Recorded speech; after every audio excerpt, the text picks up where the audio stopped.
शांति।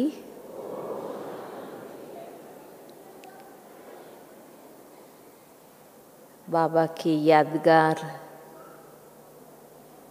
Shivratri turn में आप सभी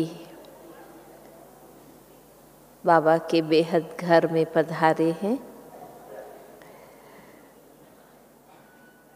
हम इसी डायमंड हॉल में बरसों से प्यारे बाप दादा के संग इस पावन त्रिमूर्ति शिव जयंती का पर्व मनाते रहे हैं और अपनी इन आँखों से प्यारे बाप दादा को, दादी गुलजार जी के माध्यम से झंडा लहराते हुए भी देखते आए हैं।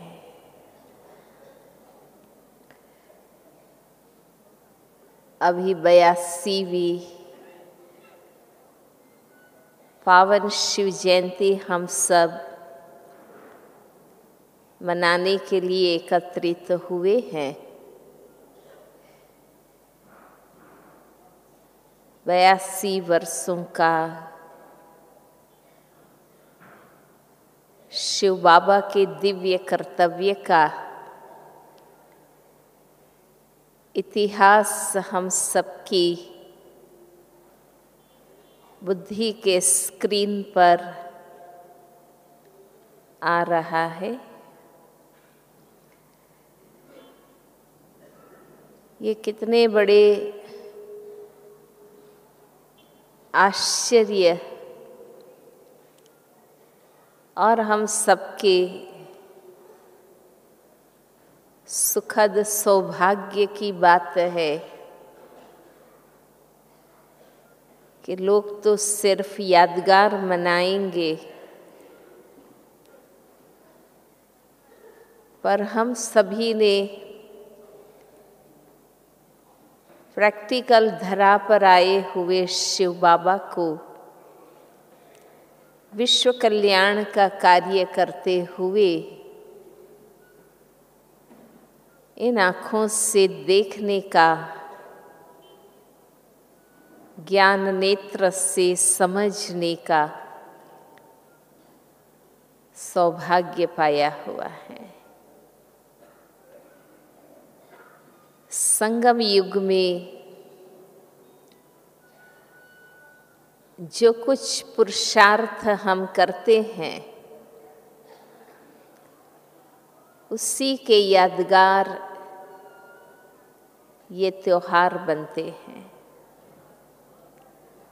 भक्ति के रीत रस्म बनते हैं। हम रोज चैतन्य दीपक बनकर स्वयं चैतन्य ज्योति बिंदु बनकर बाबा को याद करते हैं।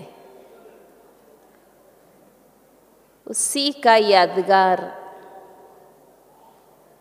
भक्ति में दीवा जगाकर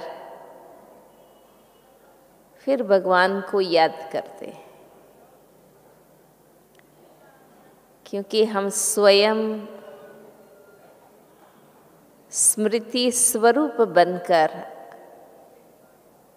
ज्योति बिंदु आत्मा के स्मृति स्वरूप बनकर बाबा को याद करते हैं। हम शरीर से यहाँ रहते हुए बुद्धि से सदा ऊपर असली घर में रहते हैं। जीभ के रस और स्वाद से, इंद्रिय रसों से बुद्धि निकालकर सर्व आकर्षणों से मुक्त होकर हम बुद्धि से ऊपर रहते हैं, बाबा के पास रहते हैं, उसी का यादगार उपवास करते हैं। हम एक शिव बाबा की श्रीमत पर चलते हैं, बाप दादा के आदेश को सिर माथे चढ़ाते हैं। एक के आदेश पर चलने का यादगार भक्ति में एकादशी पर्व मनाते हैं। हम प्रैक्टिकल करते हैं, फिर ज्ञान लोप हो जाता और भक्ति में यादगार रस्म बन जाते हैं। हम संपूर्ण बनने का पुरुषार्थ करते, 16 कला संपूर्ण, टोटल संपन्न और संपूर्ण बनने का पुरुषार्थ करते हैं। और वे पूर्णिमा का व्रत करते हैं।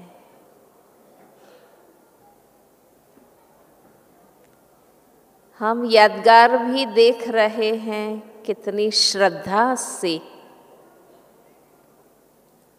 है ना। भक्तों को कोई भगवान रोज कहने नहीं जाते हैं, उनको कोई भगवान का सही ज्ञान नहीं है, उनके सामने समय का कोई सिग्नल नहीं है। लेकिन भावना और श्रद्धा से आज तक ये रीत रस्म करते, व्रत उपवास करते। तो संगम युग में इन रस्मों को देखकर हमें स्व चेकिंग का मौका मिलता है कि भक्त इतनी श्रद्धा से यादगार मना रहे हैं, हम तो प्रैक्टिकल संगम युग में रोज नित्य भगवान से पढ़ते, हम इतने निश्चय लगन से बाबा के हर आदेश पर चलते हैं। ये स्वदर्शन करने का हमें मौका मिलता है। शुक्रिया उन भक्तों का,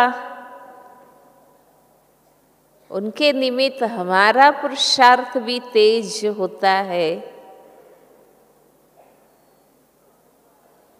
कि हम खुशी खुशी से, बाबा ने तो कह दिया, समझा दिया, अब हमें बार बार कहने की आवश्यकता न पड़े। कोई हमारे पर ध्यान दे या न दे, हम स्वयं पुरुषार्थी, स्वतः पुरुषार्थी बनकर बड़े उमंग उत्साह से और एक्यूरेट श्रीमत मुताबिक पुरुषार्थ कर रहे हैं। ये हमें बार बार स्व में देखने की आवश्यकता है। महाशिवरात्रि का पर्व शिव जी पर भक्ति के शब्दों में कहें, क्या क्या अर्पण करते रहते हैं। सबको पता है, बेलपत्र चढ़ाते हैं, फल फूल चढ़ाते हैं, दूध चढ़ाते हैं, अक और धतूरा चढ़ाते हैं और यादगार तो कितना बड़ा, यूपी जोन का ही, काशी करवट का, कि ऐसे भी भक्त, नामी ग्रामी प्रसिद्ध नहीं, लेकिन ऐसे भी गृहस्थी भक्त हुए हैं जो शिवजी के नाम पर स्वयं बलि चढ़ जाए, कुएं में कूद पड़े, उस तलवार से गला कट जाए और उसको सबसे बड़ी कमल पूजा उससे कहते हैं।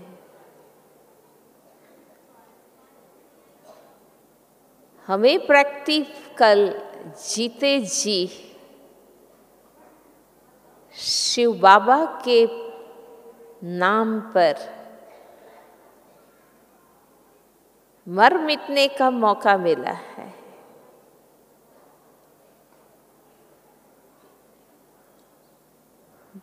बाबा का ज्ञान जिस दिन प्राप्त हुआ और जिन्होंने बाबा को परख लिया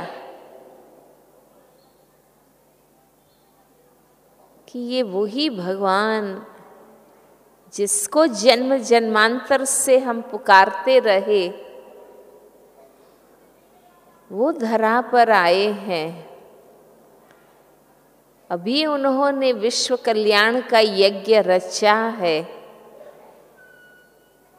प्रैक्टिकल आत्माओं को पावन बनाने का ये भगीरथ कार्य चल रहा है।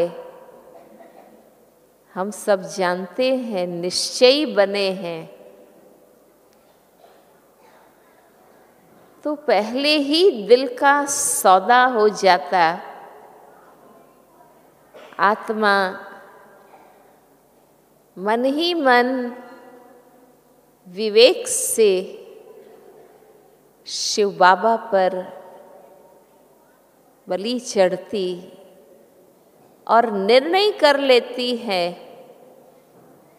कि बाबा अब मैं आपका हूं।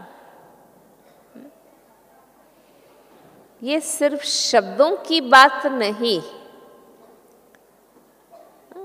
दिल का सौदा। आत्मा फैसला कर लेती है कि अब मैं आपकी हूं। ये बहुत बड़ा हमारा बाबा के साथ पहला वायदा, वचन, प्रतिज्ञा, सौदा, जो भी कहो, कि अब मैं तेरी हूं। जीवन में हम अनेकों के बनते हैं, रिश्ते हों या ना हों, कोई ना कोई कारणों से प्रभावित होकर मन ही मन पता नहीं कितनों के हम बनते रहते।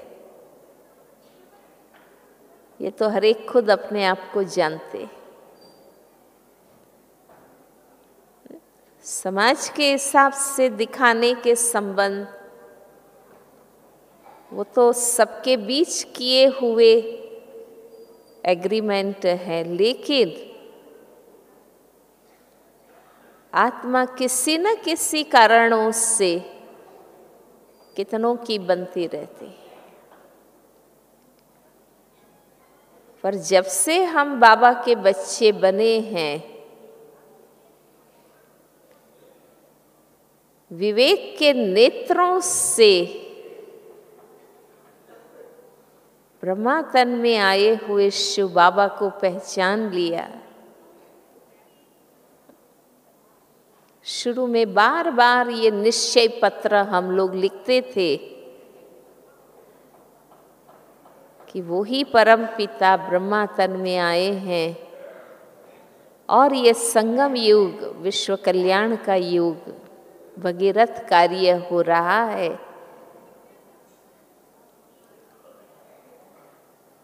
तो उस समय हमारा सबसे पहला समर्पण हो जाता कि मैं आपकी हूँ, अब मैं और किसी की नहीं। और इसका अर्थ है कि अब मेरे मन और तन पर आपके सिवाय और किसी का अधिकार नहीं है। ये है समर्पण।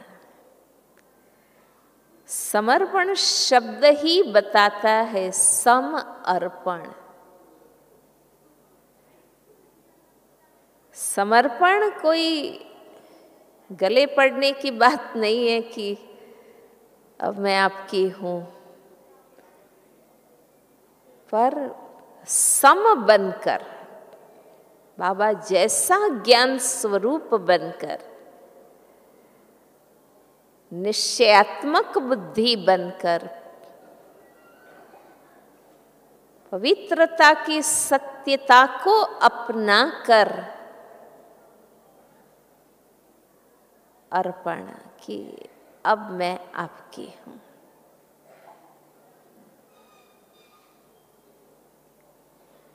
भल बाबा तो हमें बड़े विशाल दिल से स्वीकार करता है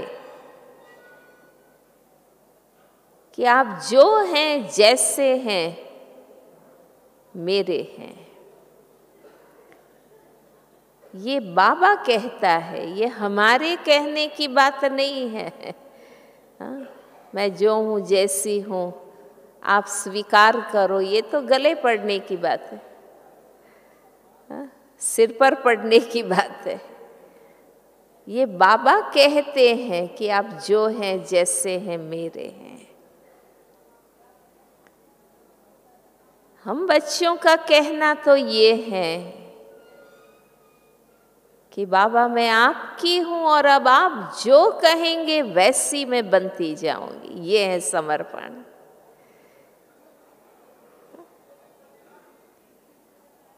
इसको समर्पण कहते हैं कि अब आप जैसे कहेंगे, जैसा चाहेंगे, ऐसी मैं बनती जाऊंगी। और बाबा ने हमें बहुत समय की मार्जिन दी है बनने के लिए।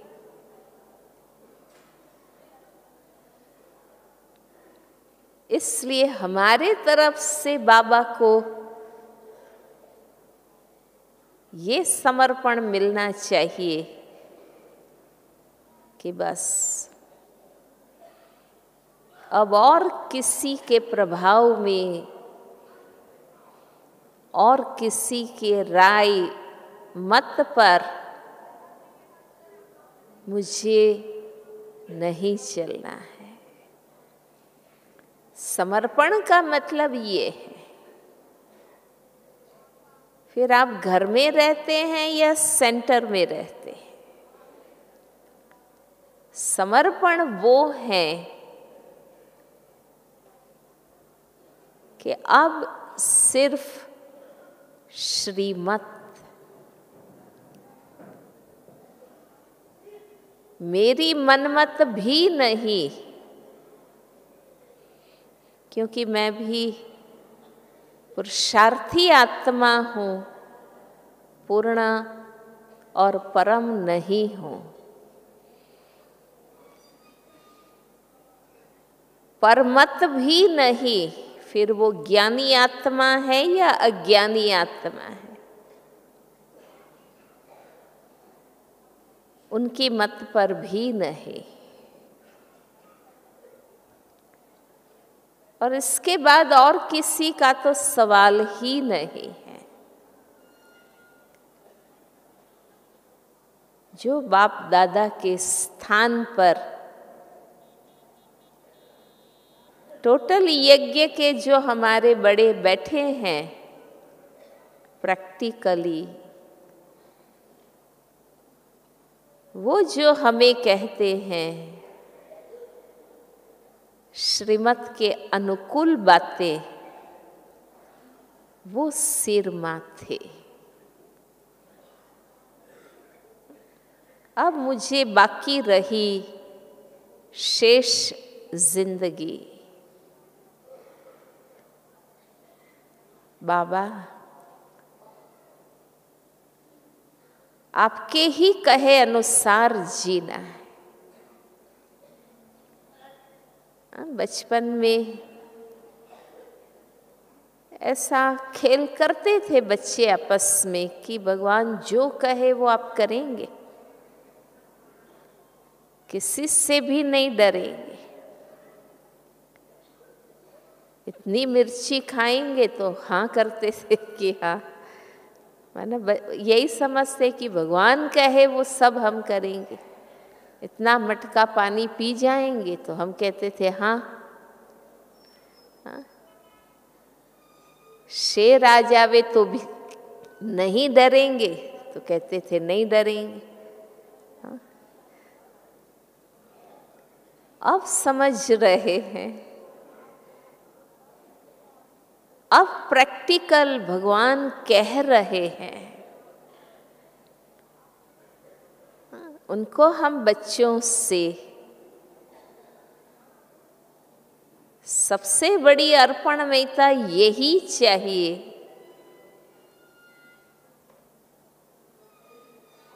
कि वो कहें ऐसा हम करें, है ना। किसी के आगे समर्पण तो इसको ही कहा जाता है। बाबा के आगे हम समर्पण हैं। हम सबने ये बाबा से ज्ञान में आए तब से ये फैसला किया है कि मेरा तो एक, दूसरा ना कोई। बाबा कहते हैं ना, स्वप्न में भी किसी की परछाई न पड़े। बाबा कहते हैं ना कि तुम शिवव्रता हो। शिव बाबा हमारा पिता भी हैं तो शिव साजन भी है।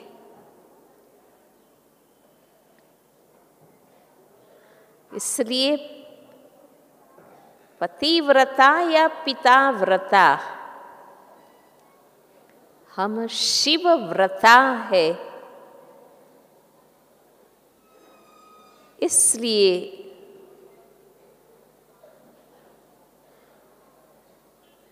बुद्धि में स्वप्न में भी बाबा कहता कि कोई देहधारी की परछाई न पड़े। आज भी बाबा ने आत्मभान की कितनी बात पक्की कराई। जो अभ्यास हम करते हैं उसकी रिजल्ट आदत बननी चाहिए। बाबा ने कहा ना, आदत पड़ जाए, टेव पड़ जाए, नेचुरल आत्माभिमानी रहने की, आत्मा को देखने की, तीसरे नेत्र से देखने की।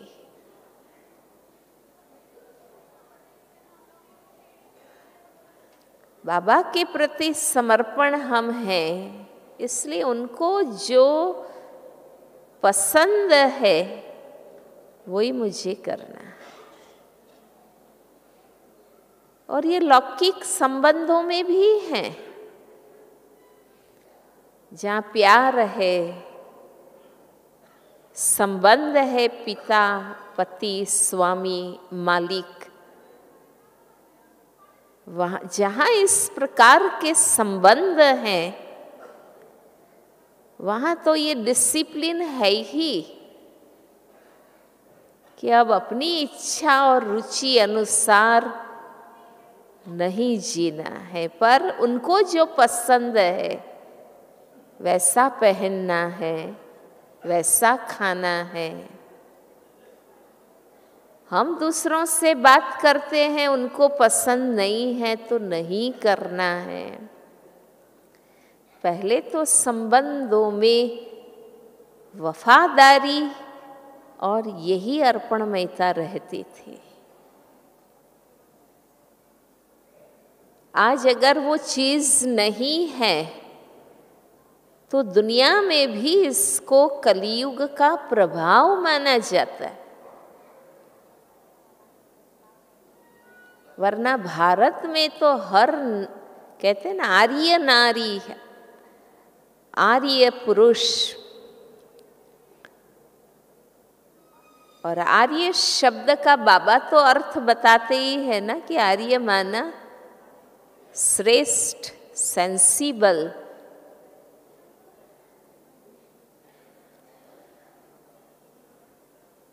आज भी अगर इस प्रकार के रिश्तों में वफादारी नहीं है तो उसको कलियुग का प्रभाव माना जाता है। हम तो बहुत आगे बढ़ चुके हैं, ऊंचे उठ चुके हैं। हम डायरेक्ट शिव योगी हैं, सत्य ज्ञानी हैं, ब्रह्मचारी हैं। तो हमारी भी, हम सबकी भी ये धारणा है कि जो बाबा को पसंद आए वही मुझे करना है। अगर कोई देहधारी को याद करना बाबा को पसंद नहीं है क्योंकि उसमें हमारा अकल्याण है, शायद हम नहीं समझ रहे हैं, तो उस प्यार से बाबा हमें कहते हैं कि और किसी को याद नहीं करना है, और कोई मुझे याद आवे नहीं, मुझे किसी की खींच ना हो।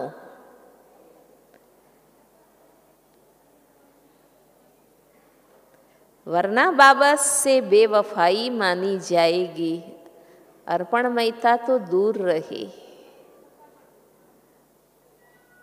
हमारी तो समर्पणमयता की बात है, समान बनकर सन्मुख अर्पण, उसको समर्पण कहेंगे।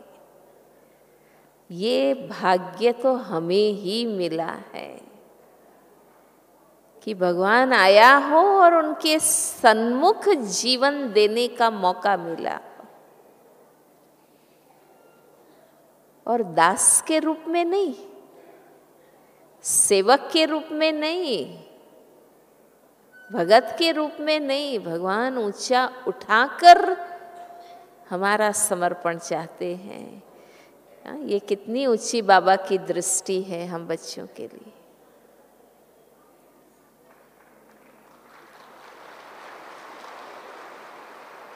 तो हम भी बाबा को कहते हैं कि बाबा, हम भी कोई कमी नहीं रखेंगे। आप एक्यूरेट चाहते हैं और हमें इतना सुख देते हैं, इतना ऊंचा उठाते हैं, तो हम भी अपनी अर्पणमयता में कोई कमी नहीं रखेंगे।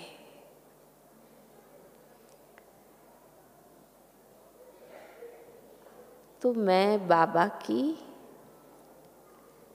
और कोई नहीं मेरा, और उनको जो पसंद, वो जो कहें वही मुझे करना। अगर ये आंतरिक मन ही मन धारणा हो जाए, फैसला हो जाए और आत्मा समर्पण हो जाए, फिर बाकी सब बातें आसान है, सहज है, कोई मुश्किल नहीं। फिर मेरे संकल्प जो बाबा कहते हैं कि मानसिक स्खलन भी नहीं, चंचलता भी नहीं,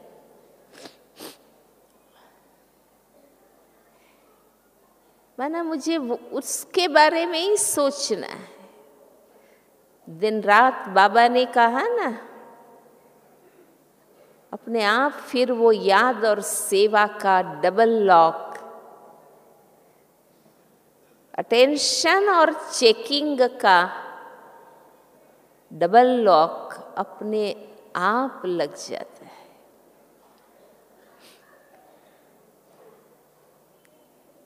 हम जीते जागते सोते हम याद और सेवा में ही व्यस्त होंगे।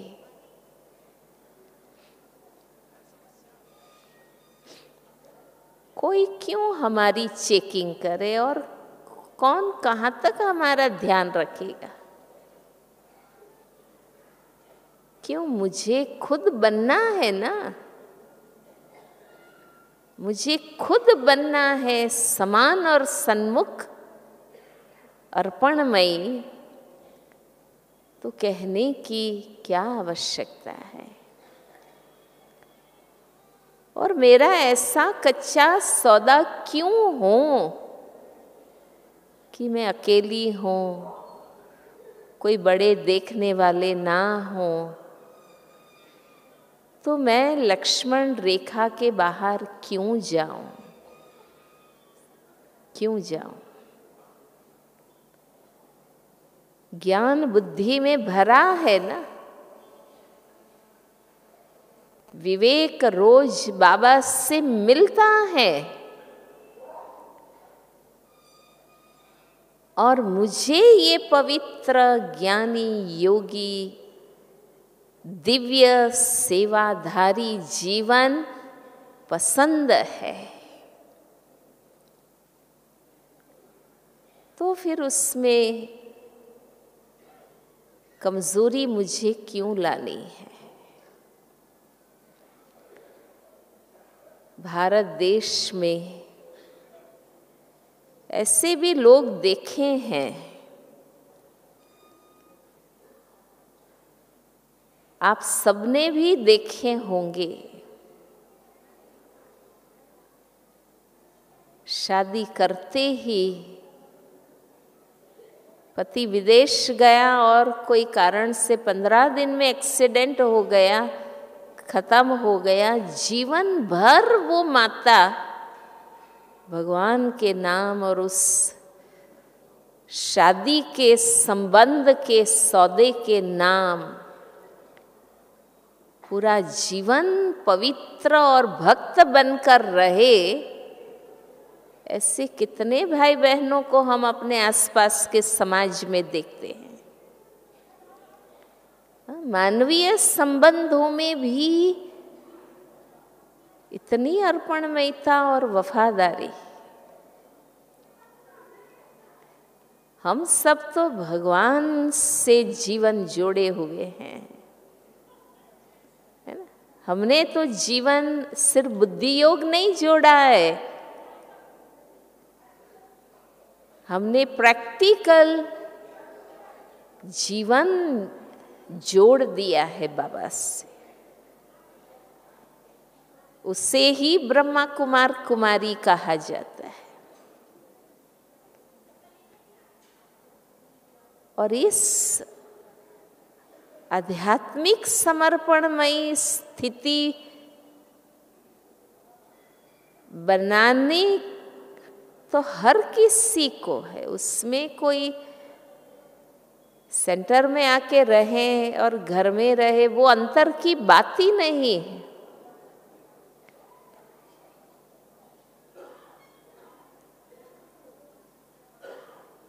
रावण के राज्य में, रावण की शोक वाटिका में,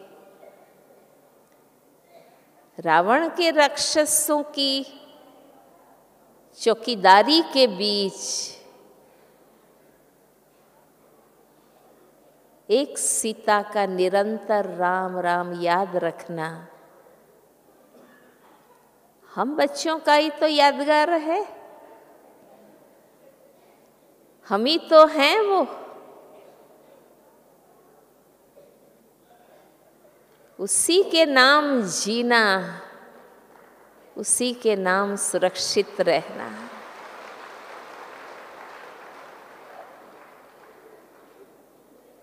वो ही मेरा रक्षा कवच। और बाबा ने कहा है कि तुम अगर सच्ची मेरी सीता है, अगर कोई गंदी दृष्टि से आएगा तो बाबा भी उनको ऐसा साक्षात्कार करा के भगा देगा। ये बाबा ने कहा है ना।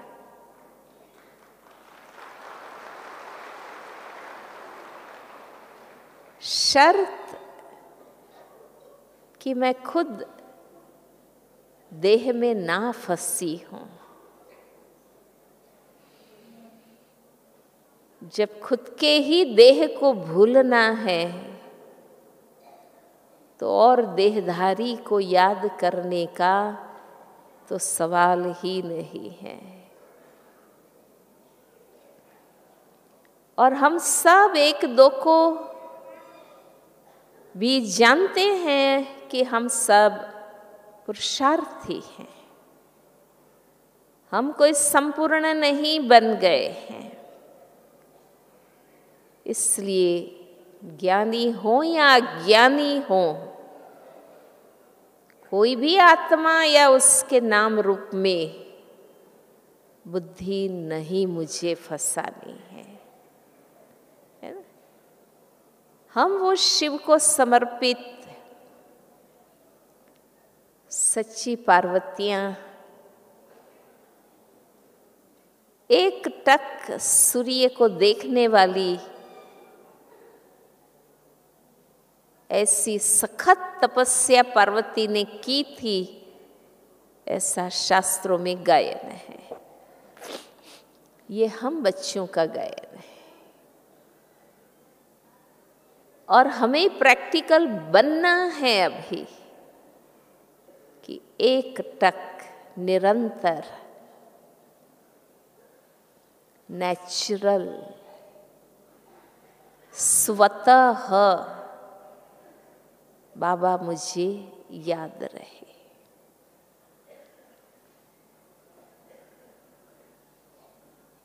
फिर अपने आप इन आँखों से देखते हुए भी नहीं देखने की अवस्था सहज बन जाती है कि इन आँखों से जो कुछ देखें, व्यक्ति, वस्तु, परिस्थिति,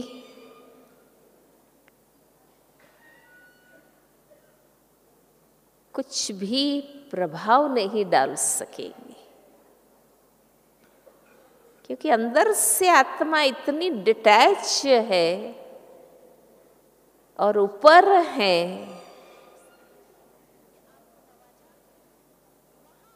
कि कुछ भी देखते हुए भी उसका प्रभाव हमारी स्थिति पर नहीं आएगा।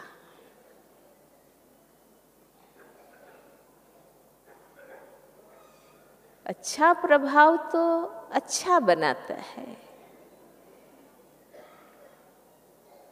अक्सर जब हम कहते हैं ये उसके प्रभाव में आ गए, माना गलत प्रभाव नहीं आए। और आज तक 82 वर्षों के बाद भी अभी भी हमारे सामने एग्जाम्पल हैं। हमारी दादियाँ, हमारे बड़े, जो दुनिया भर में घूमे सेवा के लिए, लाखों आत्माओं के सेवा संपर्क में आए, पर कोई उनकी बुद्धि में प्रवेश नहीं कर सका। ये कितनी बड़ी मर्यादा और धारणा है।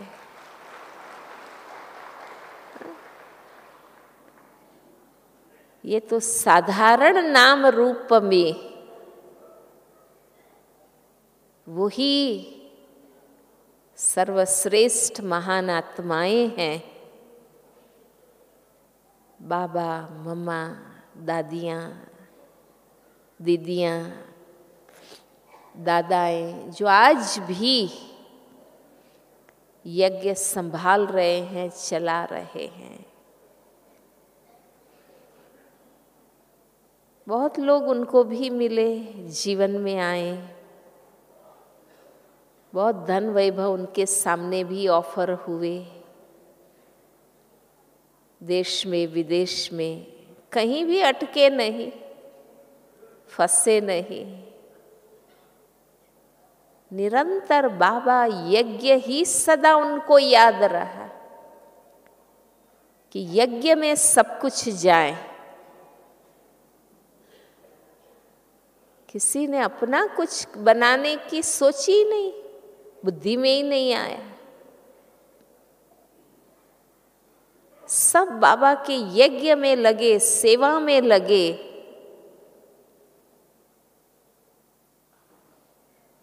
हमें भी धन, साधन, व्यक्ति, मकान, दुकान, सुविधाएं, हमें भी क्यों खींचे? हम तो इसके लिए आए ही नहीं ना। हम तो इसके लिए आए ही नहीं बाबा के पास। हम किस लिए आए? उनके जैसा बनने के लिए आए।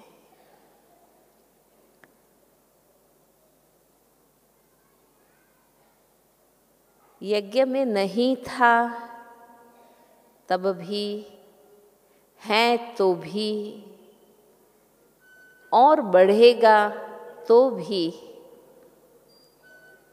हम तो सदा एक बाबा के हैं।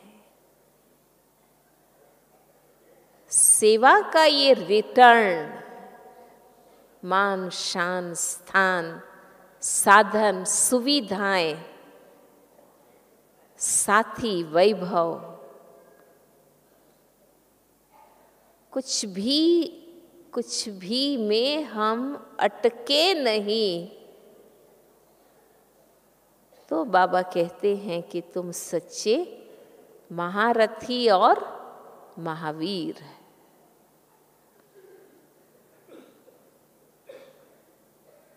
और अब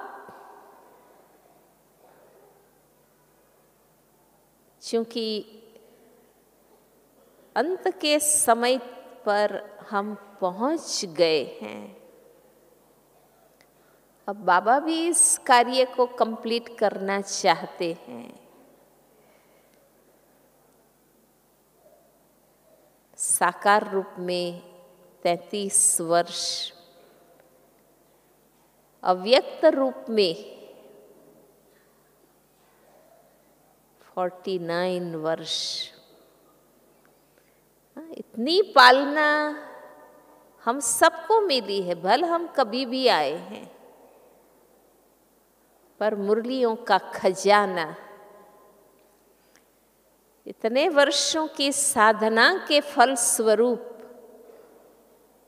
ऊंचा उठा हुआ, स्पष्ट हुआ, भरपूर यज्ञ हमें मिला है। तो ये 82 वर्षों की साधना का फल हम भी खा ही रहे हैं।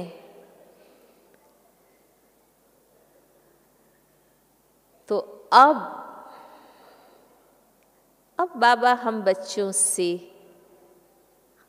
हमारी संपूर्णता चाहते हैं। अब ही हमारे दिली समर्पण की अति आवश्यकता है। कितना बड़ा संगठन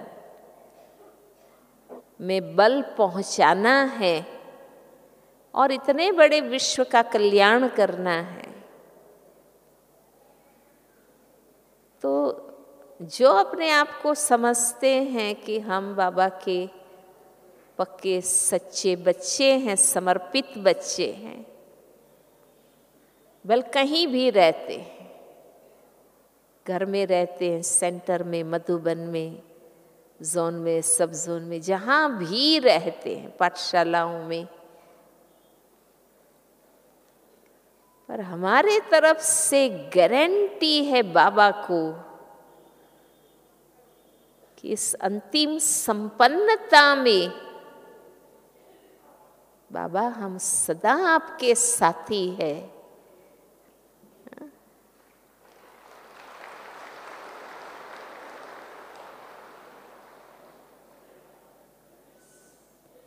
चाहे माध्यम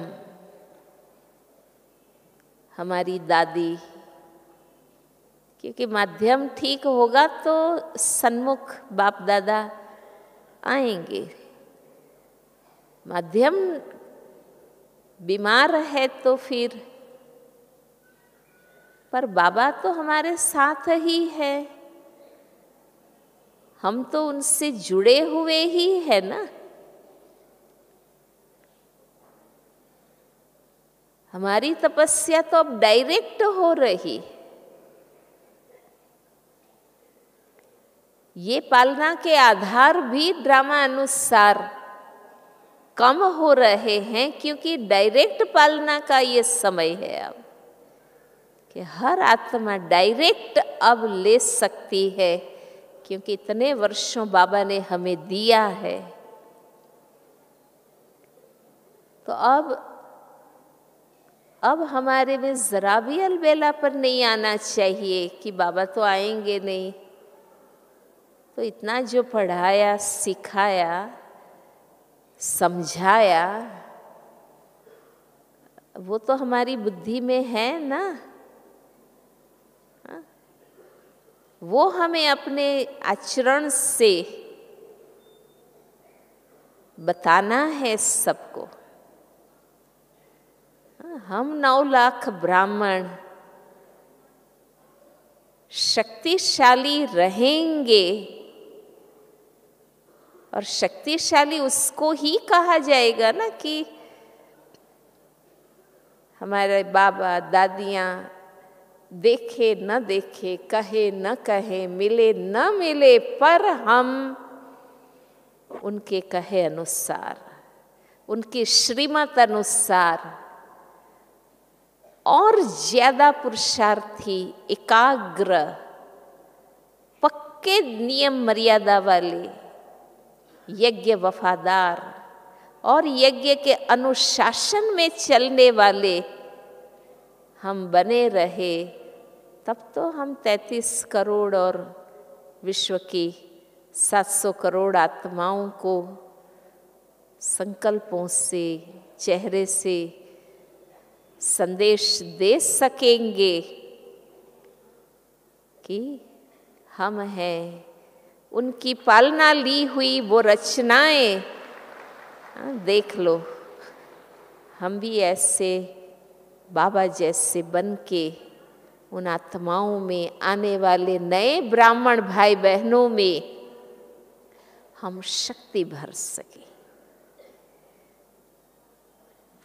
और ये बहुत ज़रूरी है हमारा आपस में मधुबन में आकर मिलना, इस भूमि पर आना, इस वातावरण में आना, यज्ञ में 8 दिन पलना रहना और हमारे बड़ों से मिलना, सबके चिंतन क्लासेस का लाभ लेना, ये तो एक बाप दादा मिलन के नाम पर कितनी ऊंची प्राप्तियां हमें होती हैं। तो सच्चे और पक्के ब्राह्मण को तो ये संकल्प ही नहीं आना चाहिए कि हम मधुबन नहीं जाएंगे, है ना। ये तो हम सोच ही नहीं सकते, क्योंकि अब ही हमें बाबा की पालना का रिटर्न देना है। बाबा जैसा, दादियाँ जैसा, बड़ों जैसा हमें बाबा से वचनबद्ध रहकर इस यज्ञ के वर्तमान को चलाने में मददगार रहना है।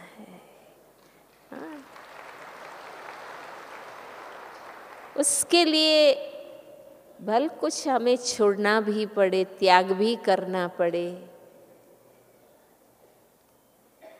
पर हम विघ्न न बने यज्ञ के लिए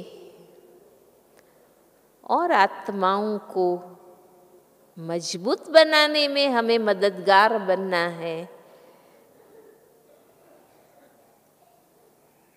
हम अपने चेहरे और चलन से बता सकें कि फॉलो फादर किसको कहा जाता है। हाँ? कोई हमारे पीछे चले तो भी बाबा तक ही पहुँचे, न हमारे में फंसे, न कहीं और डाइवर्ट हो जाए। ऐसा बनकर दिखाने का और बड़ों को निश्चिंत बनाने का यही तो समय है। यही तो समय है कि मैं दुनिया के किसी भी कोने में रहूंगी, पर मैं बाबा की बन के रहूंगी, बाबा की श्रीमत पर रहूंगी।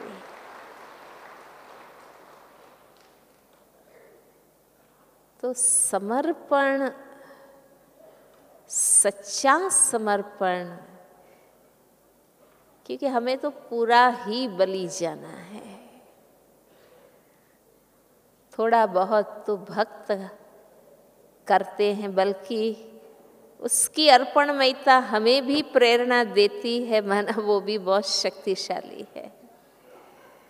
सिर्फ ज्ञान नहीं है इसलिए वो स्थूल कर रहे हैं, वरना आधा कल्प से उनको कौन सा बाप दादा मिलन था, उनको कहाँ कोई ज्ञान मुरली मिलती है ना। उनको तो सही ज्ञान भी नहीं, पर भगवान है, कोई है, बस इस श्रद्धा से वो इतने कुर्बान रहे। हम सबको तो मालूम है सच में भगवान आकर ये कार्य कर रहा है, अब तक करता रहा है, कराता रहा है। उसी की श्रीमत ज्ञान पर ये सब चल रहा है।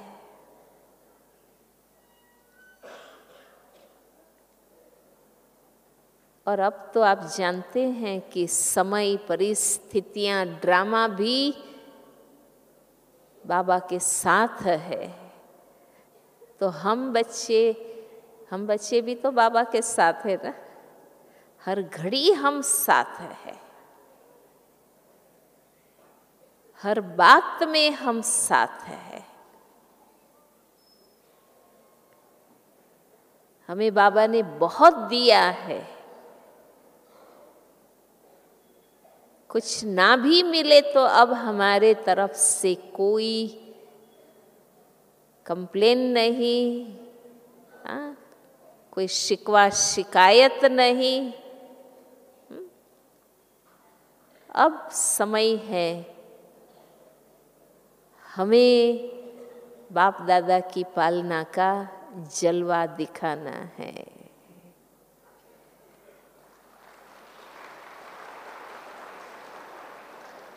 इसलिए इस बार काशी करवट बस।